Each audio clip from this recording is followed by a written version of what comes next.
یو سړی او ښځې ته به یې په کټ کې متیازې کولې. نو ښځه ورته وایي چې بیړه دې غرقه شه، نو زه به هره ورځ دا ستا توشکونه وینځمه. ویلې ښځې څه وکړم؟ شیطان په خوب کې راشي راته وایي چې په لوړه ناست یې متیازې را پرېږده. بس چې زه را پرېږدم متیازې ختم شي چې ویښ شم په توشک مې کړي. نو څه وکړم؟ ښځې ورته ویل بس خبره خلاصه شوه. شیطان خو ابوالجن دی، د ټولو پیریانو پلار دی، لوی دولتمن سړی دی. مونږ خو د غریبۍ د ودې تباه شو. بېګا لکه راغی ورته وایه چې خدا که ټکې متیازې وکړم چې څو پورې دې سره کړي.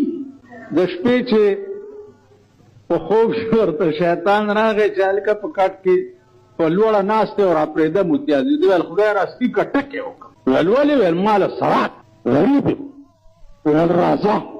بس یو کور ته یې بوتلی دی او په دیوال یې اړولی دی. ورته ویل دا د خزانه پرته ده، څادر پرې را ډک. بس پخوا خو به دا نغدې روپۍ وي. بس څادر کې دومره پنډوکې را تړلی دی، اوس پې په دیوال راخیږي. د کور مالک پې راویښ چې راویښ شو چې هله غل دی. اوس دی شیطان ته وایي څه وکړم؟ ویل لاس راکړه. شیطان چې وله لاس ورکو بیا ترې لاس خطا شو. چې بیا وله شیطان لاس ورکو لاندې نه د کور والاو د خپو نه ونیو چې غل مې ټینګ کړو.